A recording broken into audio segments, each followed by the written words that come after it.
Hi! Kamusta kamo tanan? Ang ngalan ko si Adrian. Mastoryahanay naman kita parte sa pahamot.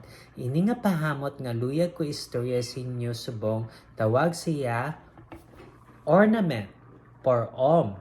Iyan ni siya ni Afnan. Na, kanami simbotilya lang tawon no, ang stalya ko no, tawag Art Deco. No, do ornamento siya nga pwede mo ibutang sa imo nga kwarto para magtahom ang imo nga sulod sang kwarto kay nami siya lang tawon.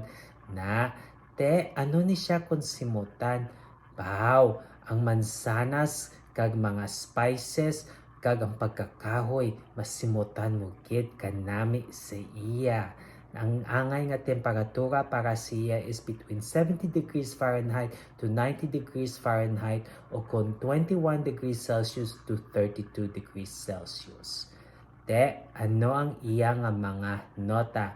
For the top, we have apple, cardamom, clove, kag nutmeg. Na sa top pa lang, masimutan mo na ang mansanas kag ang mga spices nami. Now, for the mid, we have saffron, pepper, kag geranium. Na masimutan mo man ang saffron kag ang bulak nga geranium kag spicy gyapon kay may pepper, no? Kag for the base, we have amber, patchouli, cedar, kag sandalwood na duha ka kahoy kag may ara siya amber nga gapainit kag patchouli nga gapadalom sa pahamot. Na. Okay. Ang ini nga pahamot ko no, hamba nila ang gid siya pareho sang dura sing iya ka Spirit of Dubai. Na, no? Te, kung namian ka mo sini nga pahamot, pabalaan nyo lang ko. Kag kung may iban pa ka mo nga pahamot, luyag storya sa akon, pabalaan nyo lang ko sa comment section.